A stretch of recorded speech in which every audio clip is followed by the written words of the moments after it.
Donc je vais vous faire une intervention sur l'innovation en tant que membre du Conseil national de l'innovation pour la réussite éducative. Je vous redirai un peu ce que c'est que ce conseil. Je voudrais quand même vous dire 2-3 choses vous concernant. Je trouve que vous avez une année qui est une année extrêmement intéressante. On se rend compte de ça rétrospectivement, si vous voulez. Je vous ai mis un mot là-dessus d'ailleurs. Je trouve que l'année de votre première année, et indépendamment de toute question d'innovation, est une année tout à fait passionnante. Et dans une carrière d'ailleurs, on n'a pas l'occasion de retrouver cette opportunité, vu qu'on n'a pas, vous savez, d'année sabbatique dans notre belle institution. Je crois qu'il faut que vous en profitiez vraiment pour profiter pleinement de cette année de découverte. C'est l'occasion de partager entre vous, ça c'est une chose qui me semble d'une grande richesse, de partager entre disciplines. C'est aussi l'occasion d'expérimenter des choses. Alors évidemment, pour vous, tout est nouveau, hein, je vais y revenir, mais c'est aussi l'occasion d'avoir des accompagnements, entre autres l'accompagnement de votre tuteur. Et dans le groupe précédent avec qui on a échangé, il est apparu que le rôle des tuteurs dans les établissements était un rôle particulièrement important. Certainement, ils sont reconnus comme des acteurs majeurs, indépendamment des formations qu'on peut vous donner par ailleurs. Et je crois que c'est l'occasion aussi, cette première année, de devenir des praticiens réflexifs. Alors, praticien réflexif, c'est pas compliqué, hein, c'est simplement quelqu'un qui est sur un terrain, qui pratique un métier et qui réfléchit en même temps à ce métier. Vous savez que c'est au départ une notion, un concept qui a été développé par Donald Schoen. Mais tout simplement, ça veut dire que vous faites votre métier en vous interrogeant sur ce métier. Et je ne vois pas comment est-ce qu'on peut être professeur sans s'interroger sur le métier qu'on pratique. C'est une chose qui me paraît est une source de sens importante et aussi une source de plaisir. C'est aussi une façon de chasser l'ennui, parce que quand on a enseigné pendant un certain nombre d'années, on se ressource énormément dans une réflexion qui porte sur le métier. Donc vous avez une année exceptionnelle, j'ai envie de dire, profitez-en le plus possible. Ma deuxième remarque, oui, porte sur le paradoxe d'ailleurs de l'innovation pour des néo-professeurs. On s'est posé la question au Conseil en se disant, mais au fond, est-ce que ça a du sens de parler d'innovation à des professeurs qui viennent d'enseigner depuis quelques semaines? Est-ce que vous avez déjà enseigné auparavant? C'est une chose qui m'intéresse. Quels sont parmi vous ceux qui ont déjà enseigné avant d'être intégrés en tant que professeur titulaire? Ah oui, vous êtes nombreux quand même. Oui, c'est bien d'ailleurs. Donc quels sont ceux qui n'ont jamais enseigné? Oui, c'est moitié-moitié à peu près. Donc tout est nouveau pour vous. Oui, donc le paradoxe qu'on avait souligné, c'est que parler d'innovation à quelqu'un qui n'a jamais enseigné, est-ce que ça a du sens au fond? Parce que tout est nouveau quand on commence. Et la logique la plus courante, c'est celle du mimétisme. Comment est-ce qu'on commence dans un métier? On commence en faisant comme faisaient les professeurs qu'on admirait, qui sont des modèles. Et ça, cette logique de mimétisme, elle est tout à fait normale.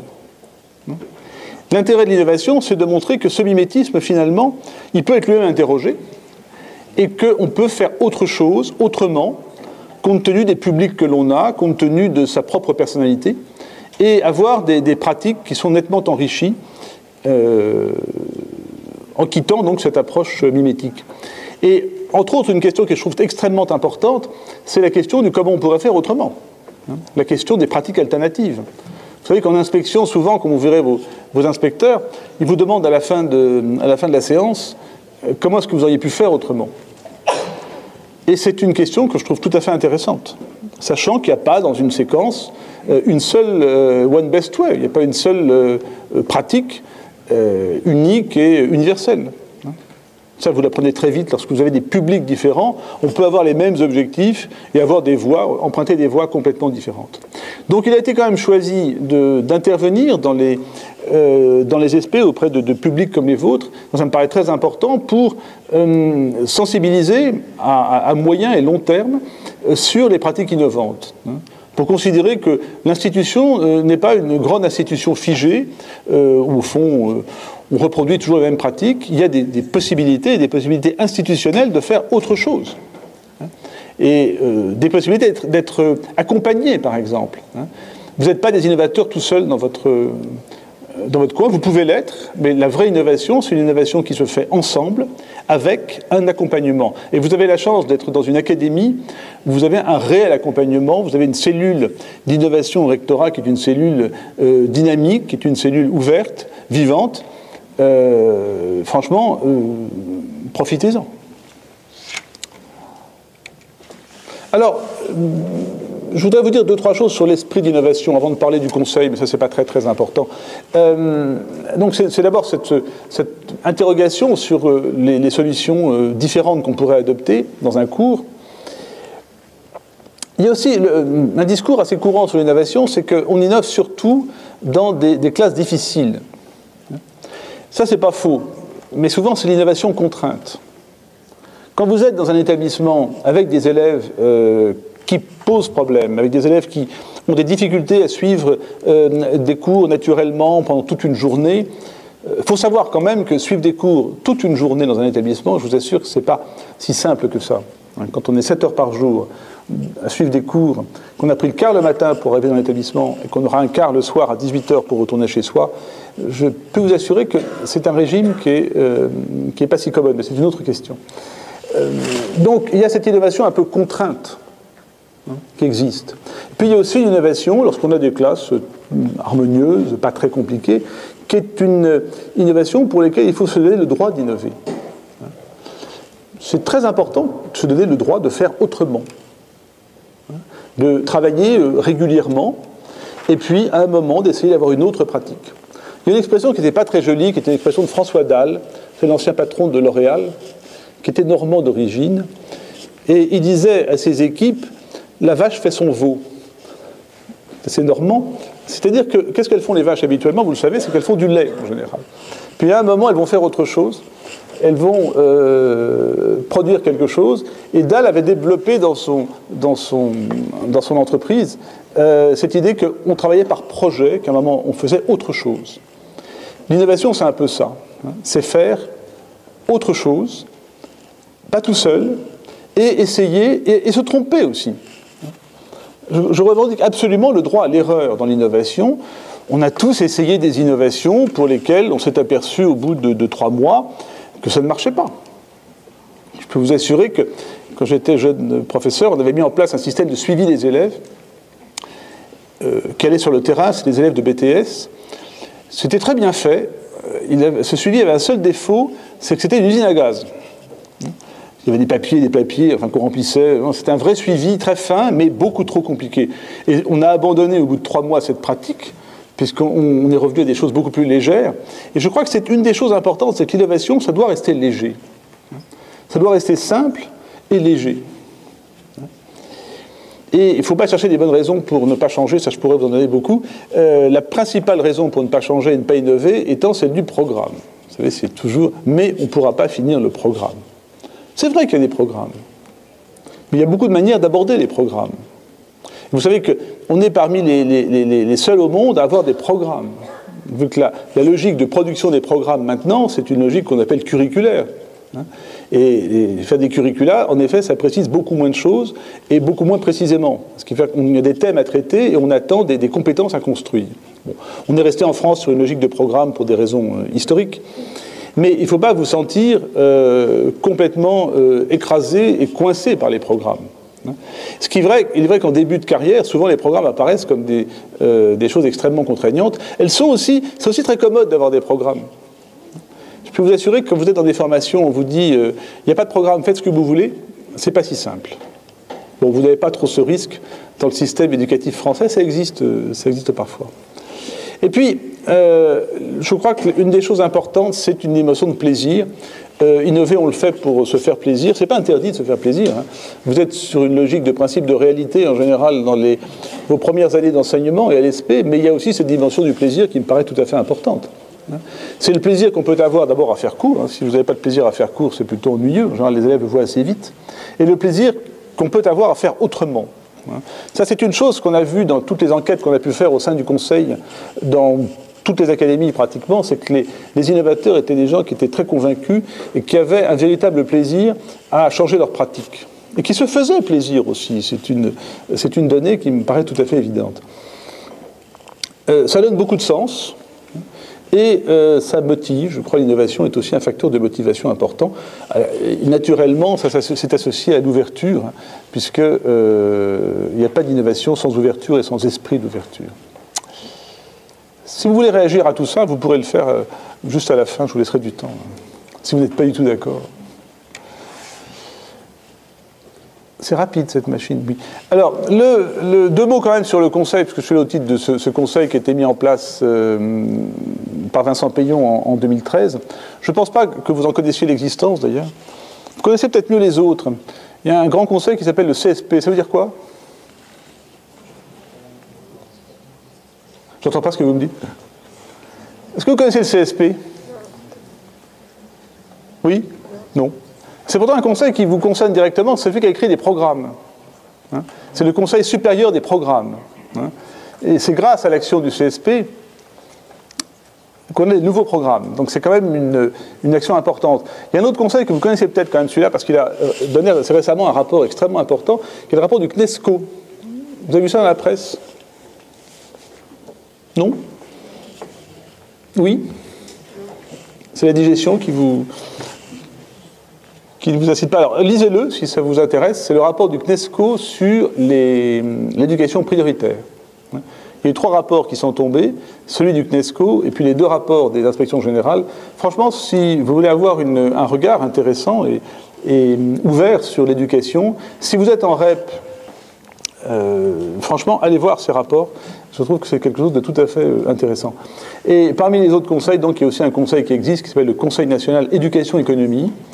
Si vous êtes en trouve dans la voie technologique, vous avez tout intérêt à regarder ce que fait ce conseil, qui est entre autres à œuvrer par rapport à ce que l'on appelle les parcours à venir. Si vous êtes concerné par... Je pense que dans les esprits, il y a eu beaucoup de choses faites sur les parcours. Et donc le parcours à venir, c'est un des parcours qui vise à aider les jeunes dans leur orientation, et qui est mis en place, qui concerne le collège et le lycée. Donc voilà ces conseils, et donc celui que je représente aujourd'hui, c'est le CNIRE, qui est le Conseil de l'innovation pour la réussite éducative, qui a simplement, que je ne développerai pas, parce qu'il a simplement comme une particularité d'être composé de gens qui viennent de partout, d'être composé de quelques personnes de l'éducation nationale, et puis des personnes qui viennent du monde associatif, qui viennent de l'éducation prioritaire, d'autres ministères, ce qui fait que ça fait des réunions extrêmement intéressantes, extrêmement animées. Et pour vous dire une anecdote au début de ces réunions, c'est que tout le monde utilisait ses propres sigles. Et on s'est aperçu qu'il y avait un nombre de sigles absolument redoutables. Alors chez nous, je pense que vous devez les apprendre maintenant. Vous en connaissez un certain nombre maintenant quand même de sigles. Les PE pour professeurs des écoles, les HSE, tiens, c'est aussi un sigle que vous connaissez assez vite, les HSE et les HSA. Et puis il y a un certain nombre le CA pour le conseil d'administration, voilà. Et les EPI, je pense que vous avez... vous savez ce que ça veut dire? Oui, ça veut dire quoi les EPI? Les enseignements pratiques interdisciplinaires, oui. Oui. Vous savez que dans ce conseil, quand on a commencé à parler d'EPI, c'est assez récent, il y a des gens qui avaient comme référence une autre dénomination, c'était les équipements de protection individuelle.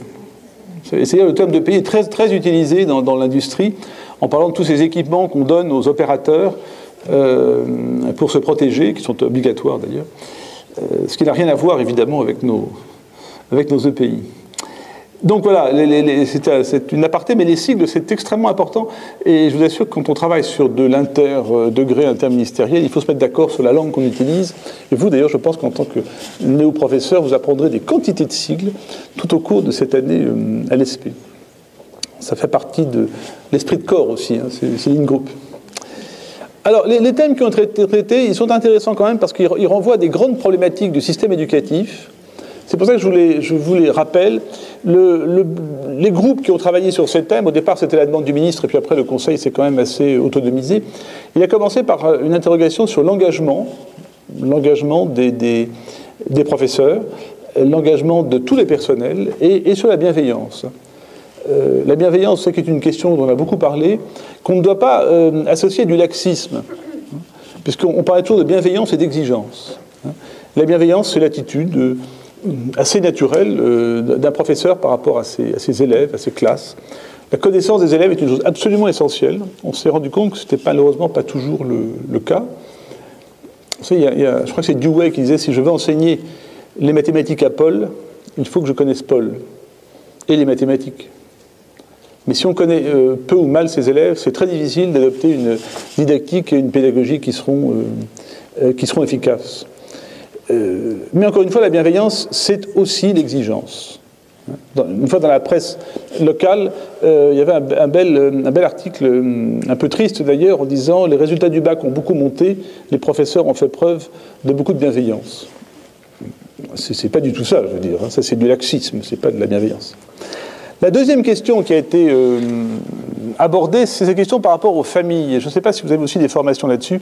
Un constat que nous avions fait au sein du Conseil, c'est que beaucoup de familles se sentaient extrêmement éloignées de l'école.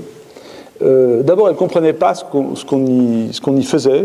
Elles ne comprenaient pas les sigles qui sont utilisés, même dans les réunions de parents. Les familles se trouvaient souvent très infantilisées. Vous savez, dans les réunions, si vous voulez, les enfants, dans les réunions de parents, dans les écoles maternelles, je sais pas si vous avez déjà fait ça, on assoit les parents à la place des enfants. Sur les toutes petites chaises qui font 30 cm de haut. C'est très inconfortable comme situation, parce qu'on a le maître ou la maîtresse qui vous parle, vous la regardez de haut comme ça. Là, vous êtes vraiment dans la situation de l'élève. Et ça, c'était une façon d'accueillir les parents, et ça nous a souvent été signalé, on a eu des témoignages là-dessus, en disant que l'école, finalement, traitait les parents comme des enfants, et qu'au fond, ça n'incitait pas du tout à suivre ce qui se passait dans l'école. Et en fait, les personnes les plus assidues dans les conseils d'école et dans toutes les structures faites pour les parents, devinez qui c'est? Eh oui, ce sont les professeurs. Ceux qui connaissent mieux le système. Si vous avez des enfants, vous verrez, vous ferez ça très bien. Qui vont dans les conseils, qui prennent la parole, qui témoignent. C'est très bien que les professeurs y soient. Mais l'école, elle est faite pour tout le monde. Donc l'ouverture aux familles, c'est une vraie question. Entre autres, dans les quartiers. Le précédent président du CNIRE était sociologue, il avait beaucoup travaillé sur ces questions. Il y a vraiment parfois des relations très tendues entre les familles et l'école. Et ça, si on veut qu'un parcours scolaire soit réussi, il faut que les parents jouent vraiment le jeu, montrent de l'implication et soient intéressés par le parcours scolaire de leur enfant. Si les parents, quelque part, sont complètement éloignés de l'école, ce sera très difficile de travailler avec eux pour un parcours réussi pour leurs enfants. Les autres thèmes qui ont été traités sont les problèmes de compétences aussi. Je ne reviens pas trop dessus, je pense que vous avez fait beaucoup de travaux là-dessus, entre autres par rapport à l'évaluation. Et la question du développement personnel, du développement professionnel, pardon. Ça, c'est un point important. C'est que vous savez que la notion de développement professionnel a tendance à se substituer progressivement à la notion de formation. Du moins, c'est un de nos vœux. La formation, finalement, c'est quelques journées dans l'année dont souvent vous vous plaignez, que ce soit en formation initiale à l'ESP ou dans les formations continues au sein des académies. Le concept qui nous paraît le plus intéressant et les pratiques les plus intéressantes, ce sont les pratiques de développement professionnel, qui sont liées d'ailleurs au développement personnel. J'ai fait l'erreur tout à l'heure, mais il n'y a pas de développement professionnel sans développement personnel. Si on grandit dans sa relation à l'élève, on est meilleur, on devient aussi, quelque part, il y a une croissance personnelle dans la notion de développement professionnel, qui inclut toutes les démarches que vous pouvez faire, qui inclut de l'informel. L'innovation, je trouve, c'est par excellence du développement professionnel. Bon, la parole de l'élève est un des sujets aussi qui nous a paru important. Les parcours au sens de l'orientation. Vous savez que le système français est un système assez redoutable car il est très cloisonné. Il y a des parcours d'excellence très cloisonnés, il y en a d'autres qui sont plus compliqués. Alors dans le rapport, on avait écrit au départ dans les formulations de faciliter les parcours en zigzag, de faciliter les retours à l'école. Le mot parcours en zigzag a disparu, je le regrette un petit peu dans la version finale, mais c'est un peu ça, quoi. C'est permettre au fond à des jeunes d'avoir des parcours, de faire des pauses, de revenir dans le système, et c'est permettre aussi de pouvoir changer en cours d'orientation. Il y a pas mal de choses qui se mettent en place, comme les passerelles. Vous rencontrerez certainement dans vos établissements des dispositifs de ce type-là. Allez voir ce que c'est, intégrez-vous à ces dispositifs, car c'est une manière de répondre à l'extrême cloisonnement du système français. Et puis il y a 3 autres thèmes qui ont été abordés durant ces 2 années. Les partenaires de l'école. Il faut savoir que l'école n'est pas toute seule. Même si on tend à sanctuariser l'école a des partenaires extérieurs, surtout avec les rythmes scolaires. Les écoles primaires font appel à de nombreux partenaires extérieurs. Il y a aussi les partenaires institutionnels. Enfin, il y a tout intérêt à aller voir qui sont ces partenaires de l'école et à les connaître. Et à coopérer avec eux, c'est aussi un des thèmes importants sur cette notion de coopération. Oui, ici, je remets cette proposition. Alors, la coopération est une chose qui est absolument... Quand on dit la coopération, c'est par exemple la coopération interdegré. Il y a des innovations extrêmement intéressantes qui sont proposées dans le hall sur des coopérations entre des professeurs des écoles et des professeurs des collèges. Si on veut mettre en place le cycle 3 de manière efficace, simple, concrète, et le faire réussir, ce type de collaboration, ce type de coopération est tout à fait important. Et souvent, ces coopérations partent de la base, partent du terrain. L'innovation, ça réussit quand ça part du terrain. C'est absolument pas quelque chose qu'on peut décréter. On n'obligera jamais personne à innover. Sinon, les gens feront semblant. Enfin, c'est assez facile. Et encore une fois, l'intérêt de l'innovation, c'est que ça part du terrain, de façon informelle, par des regroupements de personnes qui ont envie de travailler ensemble et de faire de la nouveauté. C'est vous, l'innovation. Et après... on peut institutionnaliser l'innovation sans perdre son âme, ça je peux vous le dire. C'est l'intérêt des départements comme les départements innovation dans les rectorats. Mais au départ, l'innovation, elle vient de vous, sur le terrain. On ne décrète pas l'innovation par défaut. Et puis la dernière question qui a été abordée par un groupe, c'était la vie de l'élève. Je vous en dis un mot quand même, parce que c'est un peu un angle mort dans le système éducatif. L'élève, ce n'est pas uniquement un sujet épistémique, ce n'est pas uniquement une tête qu'on va essayer de former. C'est quelqu'un qui habite dans le collège, qui habite dans le lycée, et qui a une vie dans cet établissement. Vous savez qu'il y a des enquêtes qui ont montré que les élèves adorent aller au collège. Ce qu'ils aiment moins, c'est les cours. L'idéal, ce serait un collège sans cours. Ça pose quand même un petit problème. Mais quelque part, la vie de l'élève, ça existe.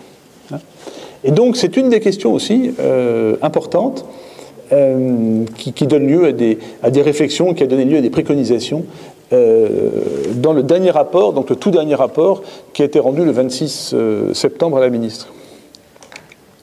Alors, sur ce rapport, il y a 42 propositions, 42 nouvelles propositions qui ont été faites. Je vous invite à aller le voir en ligne. Il y en a une version papier, il n'y a quasiment plus de version papier maintenant, mais en ligne, c'est pareil. Vous pourrez voir des propositions, et j'ai extrait quand même 5 propositions, parce que si on prenait les 42, ça pourrait être un peu long. Et sur ces propositions, concernant les SP, une des premières propositions que nous avons faites, c'est devenir ami critique d'une équipe innovante.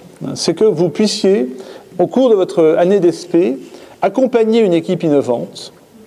Ça, je suis très content que notre Cardi soit ici, car c'est vous laisser l'opportunité, en travaillant avec l'ESP, de suivre 3, 4 réunions en général d'une équipe en innovation. Vous verrez, c'est extrêmement intéressant de voir comment fonctionne une équipe en innovation. C'est faisable, c'est pas très compliqué à mettre en place, par binôme, suivre une équipe innovante. Il faut que ça vienne de vous, il n'y a aucune obligation à le faire, mais si ça vient de vous, vous savez que vous aurez toujours la possibilité de le faire, avec Anne Dauvergne qui est juste derrière, que vous devez connaître. Tu peux te lever, Anne, peut-être, pour qu'il sache qui l'a... Voilà. Et ce que dit Hervé Kéradec peut être tout à fait intéressant, puisque la plupart d'entre vous, vous êtes dans le cadre de parcours adaptés, ici à l'ESP, et qu'une des possibilités qui pourrait vous être offerte, c'est de suivre une équipe... Voilà, et qui peut donner lieu au mémoire. À nous contacter à la Cardi. Voilà. Cardi, vous savez ce que ça veut dire, Cardi? C'est un joli sigle. Anne, tu peux nous dire ce que c'est que le sigle de Cardi? Alors, conseiller académique, recherche, développement, innovation, expérimentation. Voilà. Et il y a un Cardi par académique. Voilà, c'est au sein du rectorat, il y a une personne qui est le conseiller académique à l'innovation, pour faire clair. Voilà un sigle qu'il faut connaître et qui est quand même assez précieux. La deuxième proposition, j'y tiens beaucoup parce que j'avais beaucoup défendu cette proposition, c'est le fait de vivre une semaine dans la peau d'un élève. Vous savez, il y avait une émission à la télé qui s'appelait « Vie ma vie ». C'est un peu ce modèle-là. On s'est aperçu que lorsqu'on intègre, quand on devient professeur, on oublie très vite sa vie de collégien ou sa vie de lycéen. Et qu'une idée intéressante, ce serait que un jeune professeur, mais peut-être un professeur qui a 10 ans d'ancienneté, hein, ce serait aussi intéressant, peut-être encore plus, peut-être, puisse revivre une semaine exactement dans la vie d'un élève, avec le rythme d'un élève, comme ça, au fond d'une classe, suivant 7 heures de cours par jour, commençant le lundi matin à 8 heures jusqu'au vendredi à, disons, 16 heures, et vivre comme ça tous les cours dans différentes disciplines. Et ce qui est étonnant sur cette proposition, c'est ça envoie beaucoup de questions qui ont été traitées en sciences de l'éducation sur, entre autres, les consignes différentes qui sont données à un élève au cours d'une journée. Dans les 7 heures de cours ou 6 heures de cours qu'il pourra avoir par jour, il aura parfois 6 types de consignes différents, 6 lexiques de professeurs différents, des attendus qui sont très différents en passant d'un prof à un autre. Et ça renvoie à une notion que vous devez connaître, je pense à l'ESP, qui est la notion de métier d'élève. C'est Philippe Pernoud a développé ce beau concept dans sa thèse, de faire son métier d'élève. Et faire son métier d'élève, c'est s'adapter aux demandes des professeurs, explicites ou non formulées. Et c'est extrêmement compliqué. Parce que le métier d'élève, par exemple, en bac professionnel, est un métier d'élève différent de l'élève en BTS. Je peux vous dire que les bacs pro ont beaucoup de difficultés à réussir en BTS. Ils y rentrent plus facilement maintenant, mais ils ont beaucoup de difficultés à réussir. Pour une raison très simple, c'est que souvent ils comprennent très mal les consignes. On leur pose une question en BTS et implicitement, le professeur attend une réponse en une quinzaine de lignes. Et le bac pro, l'élève qui vient de bac pro, souvent a été habitué à ce qu'on lui demande des réponses en 3, 4, 5 lignes. Donc il va répondre en 3, 4, 5 lignes. Évidemment, il n'y a pas une bonne note. Et s'il est curieux, il va demander pourquoi. Mais s'il n'est pas curieux, il dira, voilà, je ne réussis pas, c'est normal, puisque je viens de BTS, et je viens de bac pro, et c'est compliqué. Et dans les consignes, c'est un point qui avait été beaucoup traité par Jean-Pierre Astolfi, que j'espère que vous avez eu l'occasion de lire, c'est que la compréhension des consignes par les élèves est souvent très problématique. Très souvent, ils ne comprennent pas ou ils comprennent mal ce qu'on leur demande. Je vous invite vraiment à lire Astolfi, si vous ne l'avez pas fait. J'ai une grande admiration pour Jean-Pierre Astolfi, qui est malheureusement décédé en 2009. Et L'école pour apprendre, qui est un de ses grands bouquins, ou La saveur des savoirs, qui est aussi, je trouve, son dernier livre, un des plus intéressants, aborde de manière très concrète ce genre de choses. Astolfi a aussi écrit un bouquin sur l'erreur, qui s'appelle « L'erreur, un outil pour enseigner ». Un petit bouquin bleu, je vous conseille vraiment de lire ça. Ça montre qu'on a le droit de se tromper. On a le droit de se tromper en tant que jeune professeur, on a le droit de se tromper dans une pratique quelconque. La chose ennuyeuse, c'est si on se trompe à répétition. Là, quand même, c'est assez embêtant. Mais en général, vos inspecteurs seront là pour vous dire que vous vous trompez à répétition. Donc, une semaine dans la peau d'un élève, je ne sais pas si vous pourrez mettre ça en place, ce serait une très très belle expérience, accompagnée de recherches d'ailleurs, qui pourrait donner lieu à des recherches parallèles. Ça pourrait aussi concerner d'autres acteurs du système éducatif. Ce n'est pas uniquement les jeunes professeurs ou les professeurs qui ont déjà quelques années d'enseignement. Je trouve que ce serait assez joli. Alors, très, très, très brièvement, parce que je veux pas... Oui, mon Dieu, on n'a pas trop de temps. Des propositions sur créer de l'inattendu, ça s'adressait beaucoup aux professeurs de matière artistique, pour changer un peu dans la vie des établissements, mettre des œuvres d'art dans les établissements, faire des événements, etc. Il se fait des tas de choses déjà. Allez voir sur les sites Experitech, vous verrez qu'il y a de l'inattendu dans l'école, et on ne sait pas trop. Et les deux autres que je vous avais gardés, alors oui, allez voir ailleurs, mais vous êtes encore un peu jeune, mais le CNIRE souhaiterait vraiment qu'il y ait des possibilités beaucoup plus fortes que maintenant, pour que vous puissiez, par exemple, aller enseigner dans un autre établissement à l'étranger, mais pour une durée qui pourrait être de 2-3 mois, ce qui existe déjà en partie, on m'a dit, par Erasmus++, mais vraiment développer ce genre de choses. Il faut vraiment aller voir ce qui se fait ailleurs. Et il faut vraiment multiplier les publics, si vous pouvez le faire. Ça, c'est une chose que je trouve qui serait extrêmement enrichissante, vu que allez voir ce qui se passe dans d'autres institutions, des associations, etc. Enfin bon, c'est comme ça qu'on ouvre son regard, et c'est comme ça qu'on ramène d'ailleurs de ces expériences étrangères des idées de pratiques innovantes. Je vous incite vraiment, au cours de votre carrière, ce que je vous dis là, c'est pas pour cette année, l'an prochain, mais dans les 45 ans que vous aurez le bonheur de passer dans l'institution, ou ailleurs d'ailleurs, dans des carrières de faire autre chose, de changer. Franchement, profitez de toutes les opportunités qui iront dans ce sens-là. On en tire toujours quelque chose. Et dernière proposition, enfin pas la dernière, parce qu'il y en a 67, mais la numéro 50, c'était une proposition qui était faite concernant la prise de fonction des nouveaux arrivants. Ça vous concerne directement. C'est-à-dire pour rencontrer d'autres partenaires, pour avoir des rencontres pédagogiques avec des membres d'équipe, d'autres équipes, des réseaux. Voilà, avec l'innovation en particulier. On pense que les prises de fonction pourraient être facilitées si vous aviez comme ça différents contacts. Pour qu'un professeur ne découvre pas au bout de 3 ans qu'il y a par exemple à côté de lui une équipe innovante qui fait des choses passionnantes et à laquelle vous souhaiteriez vous joindre. Alors on peut réunir ça très, très rapidement, mais je ne vais pas le développer, hein, sur l'innovation, ça demande de l'enthousiasme, de l'empathie, de l'écoute, de l'engagement. Il y a toujours une partie de risque. Hein. En parlant avec les professeurs innovants qui sont à côté, ils ont pris des risques. Hein. Et bon, généralement ça vaut le coup. C'est de le faire ensemble. Et puis avec empowerment, j'aime pas trop le mot anglais, dans le premier rapport, on l'avait mis d'ailleurs, c'est fondé sur la confiance, si vous voulez. Ayez confiance en vous, mais ça je pense que ça ira. Et avoir confiance en ses élèves, avoir confiance en ses collègues, avoir confiance en l'institution, franchement c'est absolument central. Pour innover, il faut quand même avoir une certaine confiance. Ce qui ne veut pas dire qu'on soit des bisounours par rapport à ça. Bon, voilà un peu de temps. J'avais simplement en conclusion deux citations.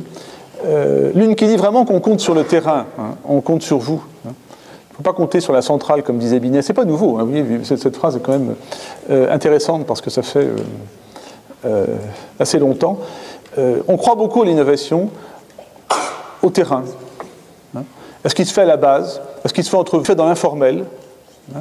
Et en clair, on compte sur vous pour faire aussi bouger le système. Voilà, merci de votre attention.